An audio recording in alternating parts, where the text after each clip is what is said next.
sa Word pala. Okay. Naka-block kasi nakakonect dito. So doon sa ginawa kong listahan, pwede akong gumawa ng panibagong listahan, for example. Okay?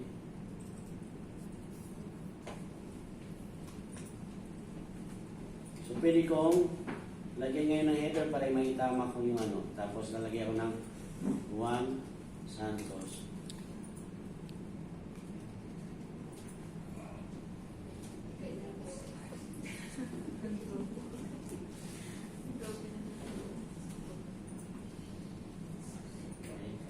So, pag nagbago ka ng source, i-close natin. So, name copy na ngayon ang pangalan niya. So, pwede mo pa rin baguhin ito. Ang gagawin mo, mag-back ka lang. Okay? Back. Hanggat makarating ka ng umpisa. So, sa page 1, sa step 1, next tayo ulit. Tapos, next. Then, dito tayo ng select different list kasi ibang listahan na yung gusto ko. So, select different list. Hahanapin ko yung listahan na ginawa ko. Okay. Then, open. Naglagay ako sa nangin sa taas, diba? Okay. Then, okay. Wala pa pala akong nilagay. Sorry.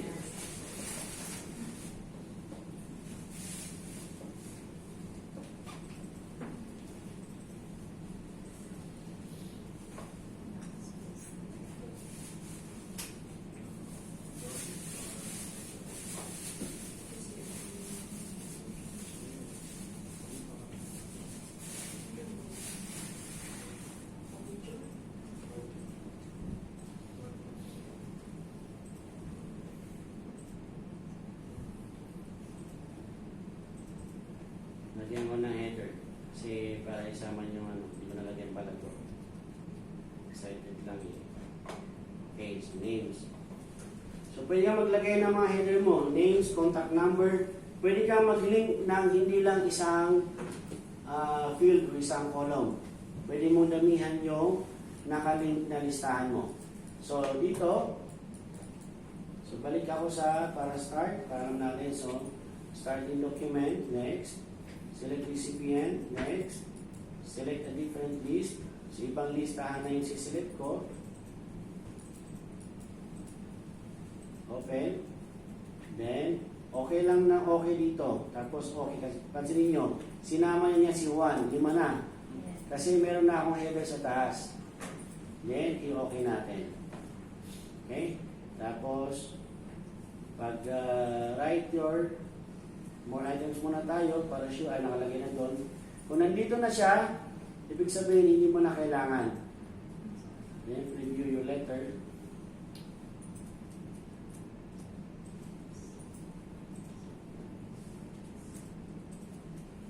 Okay. Then, mag-next na tayo. Diba? Ang listahan ko kanina na binago ko, meron na siyang apelido. So, maglalagay na yan. So, pagka meron kang certificate na ginawa, pwede pa rin po yun. So, isang halimbawa ulit. Okay? New.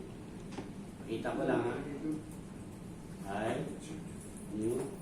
Hanap ako ng certificate. Ito, di ba?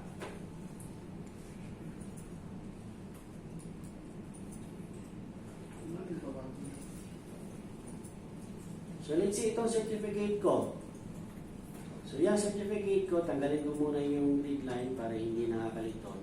Itong recipient name, pwede ko yung tanggalin. Then, mag-merge ako. Okay? Start with merge, step by step. Then, next. Pag nakita nyo na yung browse, sa step number 3, doon na tayo mag-browse. Pipiliin natin o hanapin natin yung listahan natin. Okay. Open. Tapos, okay lang ng okay dyan. Okay. After po niyan, next tayo, edit recipient tayo. write your letter, tapos more items, sorry. More items, dyan na natin i-insert yung pangalan. Insert, dapat ganyan ang itsura niya. Then close. After yan, preview na tayo. Yan. Nandun na yung mga pangalan. Hindi mo na kailangan mag-type. Copy, paste, print. Copy, paste, print. Hindi na po. Magni-next ka na lang dito, tapos print ka. Or pwede ko siyang i-save ng PDF. File, save as, browse. Doon ko pa rin i-save sa ano natin, sa Word. Okay? Let's say hindi ko siya to-print. I-save ko na lang siya. So, pwede ko siyang i-save as PDF. Then, click ko ng OK. So, okay na ba siya? Ayun. So, pansinin nyo. Isang page lang yan, di ba? Bakit isang page lang din ang nilabas niya? Balik tayo. Complete merge muna. Sorry. So, dito tayo sa print pala. Print. Okay. Then, all tayo. Then, okay. Anyway, matitesting natin to kasi sa next meeting, magdadala na ako ng printer. Then, dito ko ngayon siya papalitan as PDF. Then, okay. At this time, dapat 5 na yung pages niya. So, hanapin ko yung ano ulit. Saan ko siya si-save? Palitan ko yan. Yes. So, printing 5 of 5. So, ito na ngayon. Ito na makikita kung tama. So, yan. May next page ako, Pedro. Diba, 5 pages. Kung 100 pages, di ba ang dali na? Hindi mo mamano-mano yung papalitan. Diba? So, pwede yun. Binikare na ng boss mo. Gawan mo lahat to ng certificates. 50. Boss, magkape ka muna, babalikan kita. Diba? O, i-link mo lang yung listahan, pag-print. Iwanan mo na. Sundan mo lang yung boss mo, nagtitimpla. Yung tinatrabaho mo, 50 yun na ano, pangalan. Boss, consider it as done. Ang yapang ano. So, ganun lang po kadali. So, yan ang, yung nga lang, yung mail merge, medyo tricky siya. May konti minsan, kahit ako nalilito, back and forth. Pero, pagka dumating yung time na kailangan yung mag-print ng maramihan, na isang template lang, at yung pangalan lang pinapalitan, pwede rin pati itong yung month and day at saka itong company ID. Basta yung mga text. Yung month, day, and year, pwede ko rin pong i-link yan. Doon sa text natin, sa Excel natin, 2 column din po yun.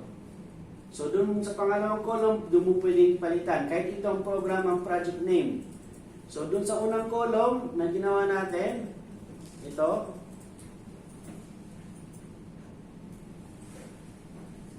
nilink ko to dito sa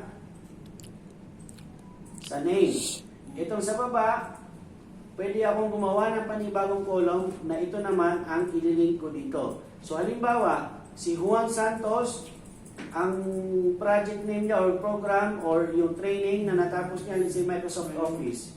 Ito naman si Pedro, caregiving. Ito naman si Pedro Juan, let's say cosmetology. Ay, hindi, lalaki siya eh. Ibang kurso na lang. Okay, barista, yun. Diba? So, pwede po yun. Na pagdating kay Juan Santos dito, kung ano yung corresponding na nakalagay dito, yun din ang lalabas dito. Kahit 3 columns, 4 na columns, pwede po yan. Kung 4 yan ang ilalagay mo dito na i-link natin. Doon lang magkakaiba dito sa insert. Dito sa, hindi na mataso na kayo, dito sa more items. So, isi-select mo rin ito, tapos more items, i-insert mo dito yung pangalawang columns, kasi lalabas dito yung pangalawang column. Let's say course, dito mo i-insert.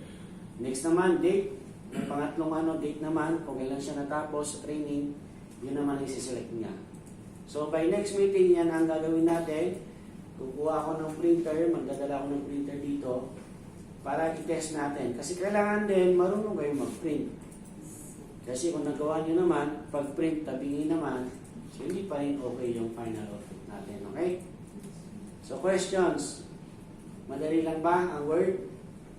So, dyan nagtatapos ang Word natin. Printing tayo bukas. Meron akong ibibigay na template. Then, after that, magkakaroon tayo ng activity para panghuling test din sa inyo para ma-refresh kayo sa mga na-cover natin. Then, magkakaroon tayo ng exam sa Microsoft Word bago tayo tumalon ng Microsoft Excel. Okay? So, mag-practice kayo within this week. Kung may questions kayo, paumanhin kung minsan delay ako mga pag-reply. Pero, wala akong iiwan ng message nyo na hindi ko sasagutin. So, pag nasa work lang, medyo delay lang ako mag-response. Pag gabi, pag wala ako sa work, pag-isip ko ng message, pwede ako makapag-reply. Okay? So, ang pinaka-technique lang po dito sa Microsoft Office, mag-practice na mag-practice. Kasi, kahit ako, kung hindi ko ito ginagamit, hindi ko ginagawa, makakalimutan ko rin. Pero wala akong manual. Ha? Wala tayong manual kasi mostly puro hands on lahat eh. Pag gumawa ka ng manual nito, yung lesson natin from day 1 to 2, puro illustration yan kasi kailangan mo ipakita saan kayo mag-click, di ba? Baka ganito kakapal yung manual natin sa Word pa lang. So, meron na ako actually may nabibiling libro sa yung Dummies, ang title niya. So, ang kapal, pero ang laman lang nun, tatlong office applications na. Pero ganun ang kapal, kasi sa isang page pa lang, pinapaliwanag na yung file, open. So, ipipicturean niya to para alam mo kung saan yung click. Kasi hindi mo naman pwede i-type yung click file ganito.